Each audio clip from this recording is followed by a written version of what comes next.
काफी ज्यादा प्रताड़ित किया हमको और हमारा कॉलर पकड़कर खींचकर कम से कम 50 मीटर खींचा हमको। नोटल वो है फोटोकॉपी देखिए और ये देखिए इस पे छीन के इस पे नाम भी लिख दिए थे, हम संपर्क से दूर रहे। उनका ही मैं बैठा रहा हूँ। दिलेर का गाय बैठा है लेकिन वही चाय पिए कर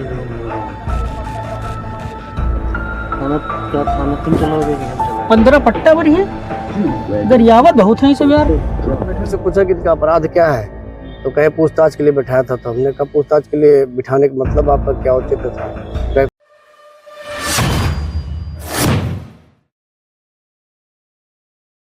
एक पुलिसकर्मी ने मुझे मेरा गिरेबान पकड़कर घसीटा और कहा कि बहुत ज्यादा नेतागिरी करते हो, तुम्हारी नेतागिरी निकाल दूंगा। और अपना जैसे ही परिचय दिया कि मैं भाजपा का सोशल मीडिया का कार्यकर्ता हूं, तुरंत उन्होंने हमारा कॉलर पकड़ा और बताया कि जो है अगर इस तरीके से यहाँ पर नेतागिरी करोगे, भाजपा का झंडा लहराओगे यहाँ थाने पर, तो बहुत ही गलत तरीके से पिटाई करेंगे तुम्हारी। आखिर क्यों ऐसा हुआ कि बाराबंकी जनपद में समाजवादी पार्टी की चर्चा होने लगी? भारतीय जनता पार्टी के एक कार्यकर्ता का दर्द सोशल मीडिया पर सामने दिखाई पड़ा।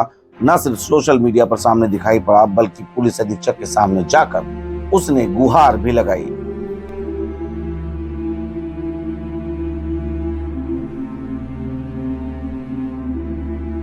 के इस पे नाम भी लिख दिए थे, हम संपर्क से दूर रहे। जी हां, बाराबंकी में इस वक्त एक मामला खूब ज्यादा सुर्खियों में बना हुआ है। मामला बदोसराय से जुड़ा हुआ है। बाराबंकी जनपद का एक थाना, इस थाने पर भारतीय जनता पार्टी का एक कार्यकर्ता जिसका नाम रोहित मिश्रा दिलेर है, वह अपने पारिवारिक मामले को समझने के लिए थाने पहुंचता है। लेकिन थाने पहुंचने के बाद उसके साथ किस तरीके का बर्ताव किया जाता है, इसका बखान वह अपने लेटर पैड पर करता है और अपने पार्टी के तमाम नेताओं से इस बात का उल्लेख भी करता है।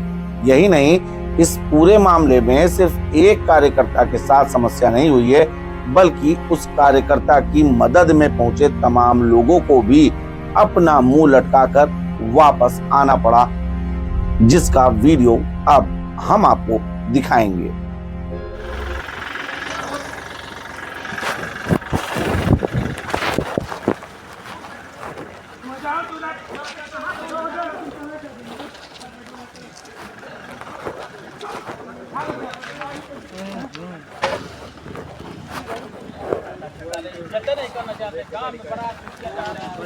लड़ाई झगड़ा कर रहे हैं।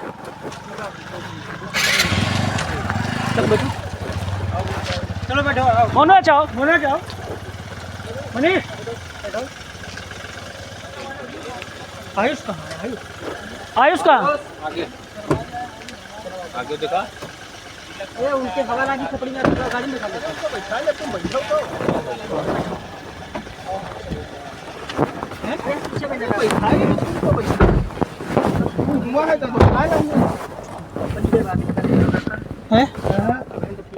गाड़ी रोकाओ, उनका ही मैं बैठा रहा हूँ।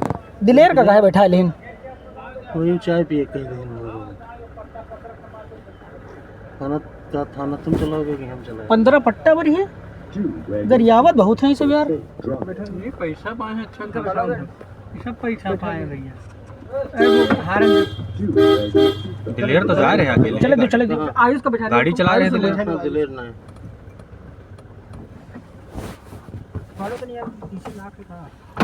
रोहित मिश्रा दिलेर भारतीय जनता पार्टी के रामनगर से सोशल मीडिया के सह संयोजक हैं।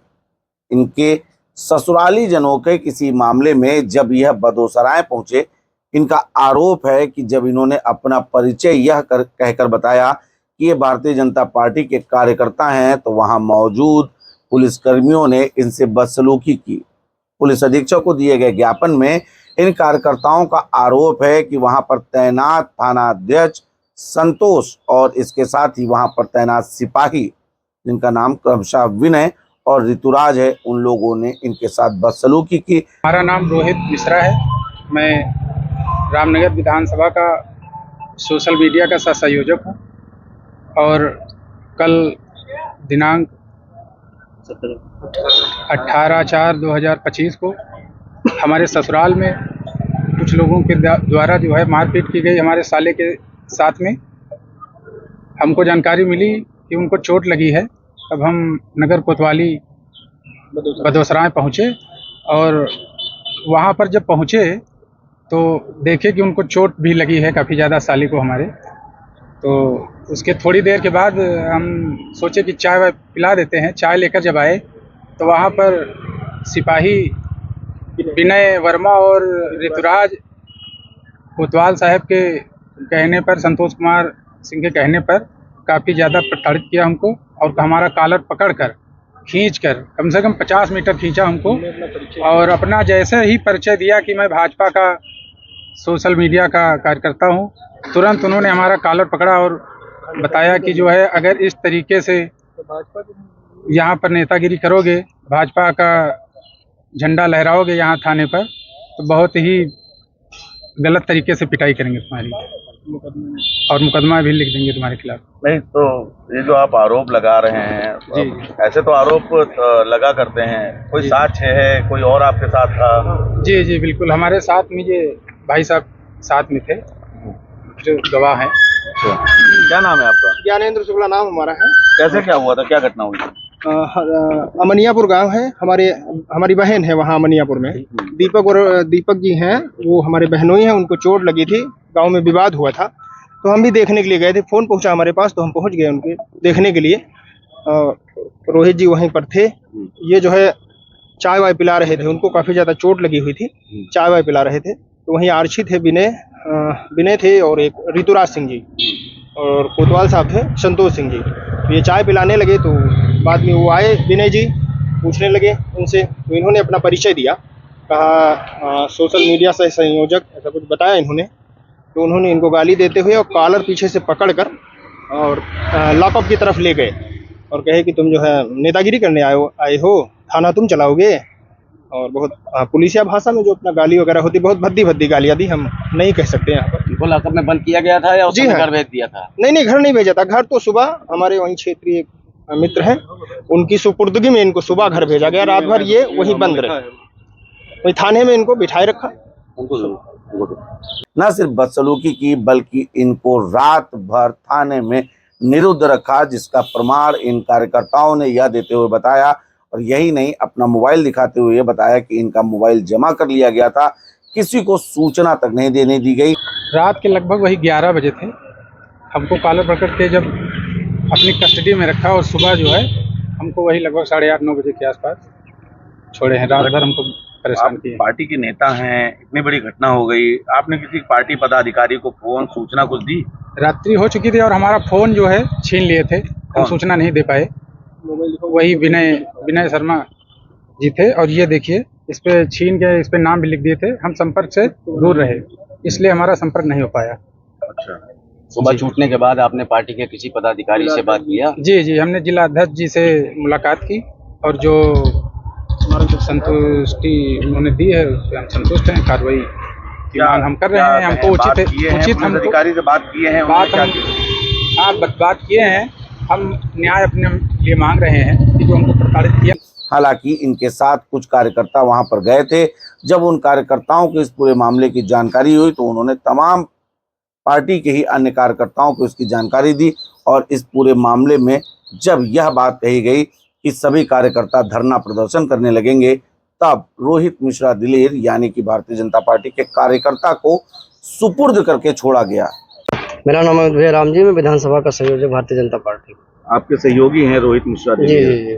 क्या इनका मामला हुआ, क्या घटना हुई इनके साथ? जो घटना हुई बेहद निंदनीय और दुर्भाग्यपूर्ण है। मुझे जैसे घटना की जानकारी मिली, मैंने अपने उच्च पदाधिकारियों को अवगत कराया।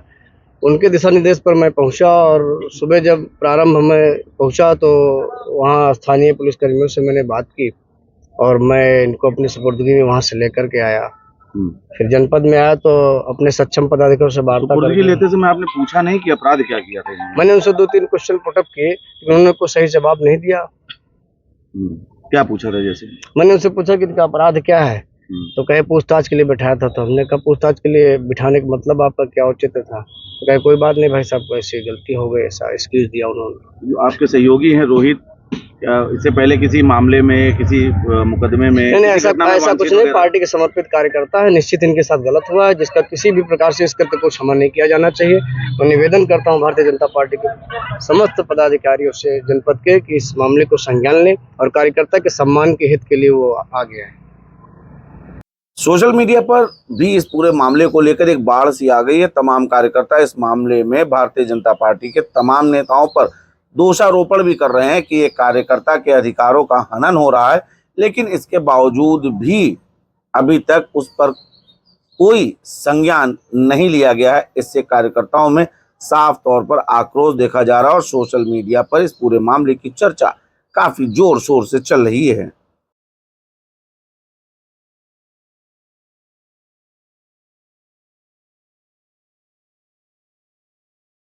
लेकिन इस पूरे मामले में जिस प्रकार से भारतीय जनता पार्टी के नेता ने आरोप लगाया, वहीं इस आरोप के क्रम में उनके पास इस बात का साक्ष्य भी मौजूद रहा कि उनके साथ इस तरीके की बदसलूकी की गई और उस कार्यकर्ता ने भी मीडिया के सामने आकर उन तमाम बातों को स्वीकारा है, जिन बातों को भारतीय जनता पार्टी के कार्यकर्ता रोहित मिश्रा दिलेर ने मीडिया कर्मियों के सामने बताया था। यही नहीं, इस पूरे मामले में जिस कार्यकर्ता ने रोहित मिश्रा दिलेर की थाने से सुपुर्दगी नामा लिया था, उस कार्यकर्ता का भी ये कहना है कि भाजपा कार्यकर्ता रोहित के साथ जो घटना घटी वो गलत थी और इस पूरे मामले में वह पुलिस कर्मियों पर कार्रवाई चाहते हैं। हालांकि इन सब मामलों के बीच में जो सबसे बड़ी बात सामने निकल कर आ रही है वो ये निकल कर आ रही है कि एक समय समाजवादी पार्टी के सरकार में पुलिस कर्मियों ने समाजवादी पार्टी के कुछ कार्यकर्ताओं से बदतमीजी कर दी थी, उनकी मोटरसाइकिल पर डंडा मार दिया था, जिसके बाद अरविंद सिंह गोप मंत्री के एक फोन पर पूरा का पूरा थाना सस्पेंड हो गया था। सोशल मीडिया पर अब यह बात भी खूब ज्यादा चर्चाओं में आ रही। यही नहीं, भारतीय जनता पार्टी में विश्वास करने वाले तमाम युवा भी अब इस बात की नजीर देते हुए नजर आ रहे हैं। कुल मिलाकर इस पूरे मामले को लेकर जिस तरीके से उत्तर प्रदेश के बाराबंकी जनपद की सियासत तेज है, वहीं पार्टी पर भी तमाम सवालिया निशान उठ रहे हैं, क्योंकि इस पर तमाम कार्यकर्ताओं का यह साफ तौर पर कहना है कि पार्टी का जिला नेतृत्व उनके साथ मौजूद नहीं रहा, जिसकी बानगी आप सोशल मीडिया पर साफ तौर पर देख सकते हैं। ये मामला 2 दिन पुराना है, लेकिन अभी तक इस मामले में किसी प्रकार की कोई कार्रवाई न होने से कहीं ना कहीं कार्यकर्ताओं में निराशा देखी जा सकती है। और ये हम नहीं कह रहे हैं, बल्कि सोशल मीडिया पर तमाम वो कार्यकर्ता चिल्ला चिल्ला कर अपनी बात रख रहे हैं। सोचने वाली बात है कि जब कोई कार्यक्रम होता है, कोई प्रदर्शन होता है, तो इन्हीं कार्यकर्ताओं के लिए बड़ी बड़ी बातें कही जाती हैं। फिर चाहे वो प्रधानमंत्री नरेंद्र मोदी हों, सूबे के मुखिया योगी आदित्यनाथ हों या पार्टी के उच्च नेता हों, संगठन के तमाम पदाधिकारी हो, इन्हीं कार्यकर्ताओं को रीढ़ की हड्डी बताते हैं। लेकिन जब इन्हीं रीढ़ की हड्डी पर पुलिसिया प्रहार होता है तो तमाम नेताओं के मुंह पर अपने आप सिल जाती है, उनकी जुबान सिल जाती है और वो कुछ कहने से कतराते रहते हैं। जी हाँ, ऐसा ही कुछ हुआ। पूर्व कैबिनेट मंत्री बाराबंकी पहुंचे थे, मीडिया कर्मियों ने भी उनसे इस बात का सवाल दाग दिया कि पिछले 48 से 72 घंटे में अभी तक आपके कार्यकर्ता के साथ जो बदसलूकी हुई उस पर कोई बात नहीं की गई। तो उन्होंने साफ तौर पर यह कह दिया कि उन्हें इस मामले की जानकारी नहीं है, वो नेतृत्व से ये बात कहेंगे, जनपद स्तर का जो नेतृत्व है वो इस पूरे मामले को देखे। उन्होंने यह कहकर अपना पल्ला झाड़ लिया। कानून का राज्य उत्तर प्रदेश में स्थापित है। भाई साहब, बाराबंकी में भाजपा के एक कार्यकर्ता को थाने में उसका गिरफ्तार पकड़ के खींचा गया। 48 से 72 घंटे हो रहे हैं, अभी तक उस पर कोई कार्रवाई नहीं। मेरी जानकारी में नहीं है विषय, ये लोकल लोगों को जानकारी में होगा, उसको देखिए। सर, अभी आपने पानी, लेकिन वास्तव में जिस कार्यकर्ता के साथ ये घटना घटित हुई वो क्या वास्तव में ठगा महसूस कर रहा है? क्योंकि यह बात भी उसने अपने सोशल मीडिया के प्लेटफॉर्म फेसबुक प्लेटफॉर्म पर पोस्ट करते हुए लिखा है कि आज वह ठगा हुआ महसूस कर रहा है। आखिर जब तमाम साक्ष्य, तमाम शिकायतों के बाद भी किसी प्रकार की कार्रवाई ना होने से क्या कुछ संदेश जाएगा, इसका फैसला आप खुद कीजिए। आप खुद इस पूरे मामले को समझकर अपनी राय हमें हमारे कमेंट बॉक्स में जरूर दीजिए। धन्यवाद।